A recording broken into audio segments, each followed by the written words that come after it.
Halo semuanya, pada video kita kali ini kita akan membahas mengenai perbedaan larutan, koloid, dan suspensi.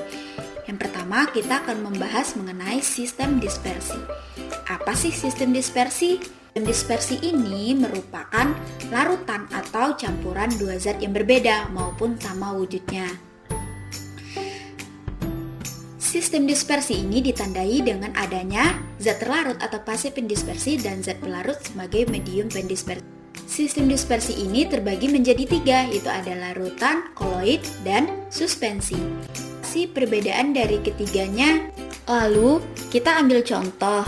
Nah, kita gunakan pasir, gula, dan susu sebagai zat terlarut. Lalu kita masukkan ketiga-tiganya ke dalam gelas yang berisi air. Nah, air di sini sebagai petugas pelarut. Lalu diaduk. Nah, yang pertama, larutan air pasir itu contoh dari suspensi. Nah, di sini kita bisa melihat jelas perbedaan pasir dan air setelah diaduk. Nah, kelihatan kan pada videonya ada keruh-keruh gitu.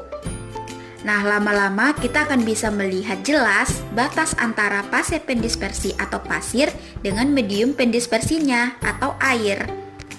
Karena terjadinya pengendapan. Nah, suspensi terjadi ketika pasir pendispersi partikelnya memiliki ukuran di atas 100 nanometer.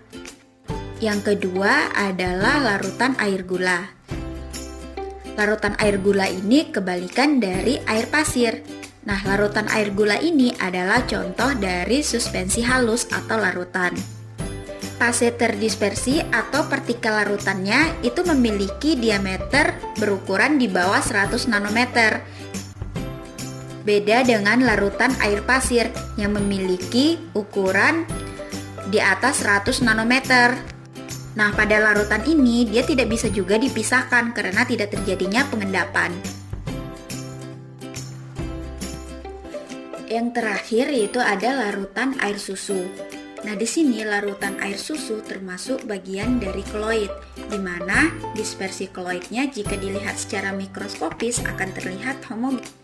Namun, bila dilihat secara mikroskopis akan terlihat partikel-partikel terpisah atau heterogen, di mana diameter ukuran untuk fase terdispersinya pada koloid ini ada di antara 1 sampai 100 nanometer. Nah, tanda-tanda untuk koloid ini itu dapat ditandai dengan larutannya itu selalu keruh, namun tidak ada pengendapan di dalam larutannya. Namun tidak dapat pula untuk disaring. Nah, untuk penjelasan lebih jelasnya bisa dilihat pada tabel berikut ini. Tabel perbedaan larutan, koloid, dan suspensi. Maka dapat disimpulkan bahwa koloid ini merupakan campuran yang berada di antara larutan dan suspensi terbentuk dari fase terdispersi dan fase pendispersinya.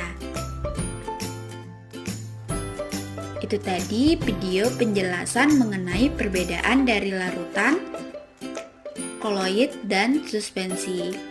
Semoga bermanfaat. Terima kasih.